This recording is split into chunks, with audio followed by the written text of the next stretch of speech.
Welcome back to the channel. I'm your host, Daniel James, and if you're new here, welcome.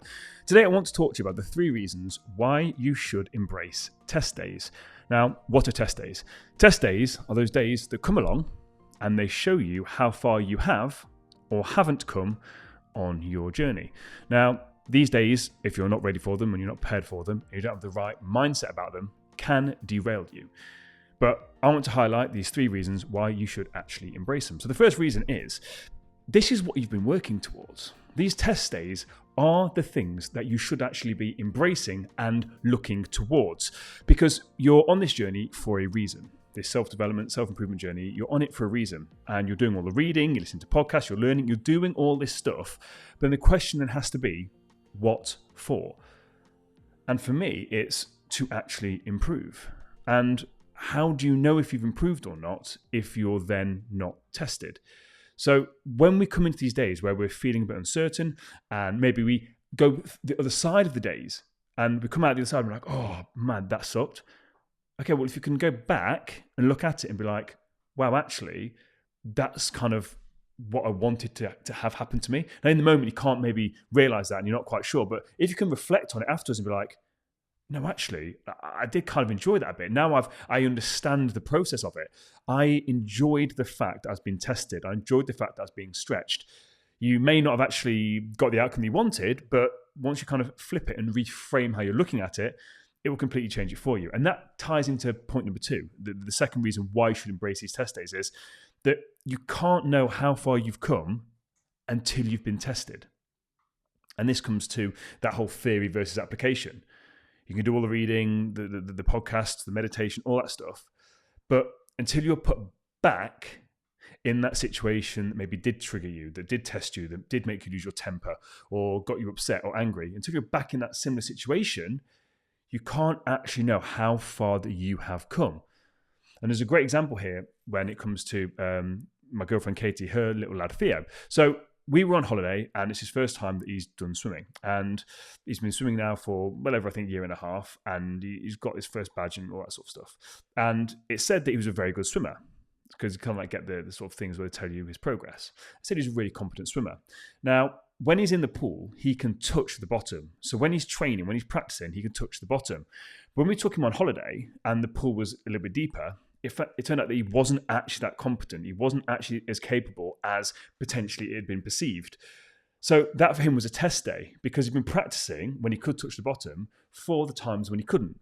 And the first couple of times he really, really struggled. But then he started to embrace it. He realized, he navigated, worked his way around it, and he was absolutely fine.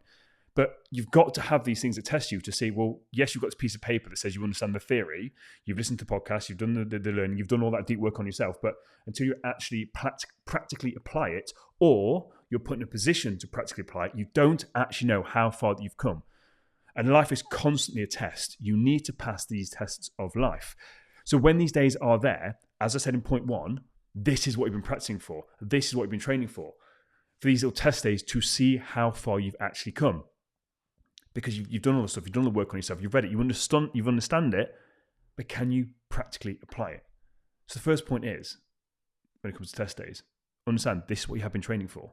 And number 2, you need to know how far you've come. You can only know how far you've come when you're actually put into these situations that do test you in the real world, not just simply a quiz online that's all theory. And then the third reason why you should embrace these test days kind of also links into the first part as well, is that upon reflection, it can highlight areas that you need to work on if you didn't actually pass this test day how you wanted to. Maybe you did still get triggered. That person, that situation, I think, did bother you. Maybe you said things you didn't mean. You lost your temper. Whatever it may be, okay, well, let's highlight you. There's still work to do. Just like on a test. If you don't ace the test, you can see, do you know what? This area I nailed, but this area is something to work on. And it may actually highlight other areas to you, because as you sort of go through working on one particular area, so you've got a weakness and a strength, once you make that weakness then a strength, there might be something else there that maybe wasn't highlighted as a weakness before, but now it is. That's interesting. That test day highlighted this to me. Great. Give you something else to work on. Because you're never going to be perfect. No one is perfect. There's no such thing as perfection. I'm not perfect. Any talk I ever do, and if you've heard me talk, if you listen to this and you've heard me talk in real life, you'll know that I always start my presentations by saying, I am not perfect. I still have bad days. Every single person does. The difference is, are you actually embracing these days, or are you seeing them as a failure, or do you get scared of them, or do you try and avoid them? Because that's a key thing. If you're avoiding things that test you, if you're avoiding things that maybe highlight things you need to work on, that then says something. That then gives you something to work on in and of itself.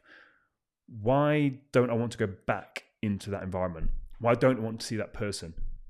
Why am I afraid of getting into a relationship again? All of these things are teachable moments, but you can only go through them and understand how far you've come with these test days. So next time you're faced with a test day, lean into it, double down. And even if you don't get the outcome that you want, we go back to the thing we speak about on this channel constantly, that pain plus the reflection equals the progress. So the test day plus the reflection will equal the progress that you want to have. If you've taken any value from today's episode, or you know someone that struggles with these test days and maybe needs to hear this message, don't forget to like it, give us a thumbs up, and share it out there. Help us get this information out there to help people that need to hear it. Until next time, take it easy.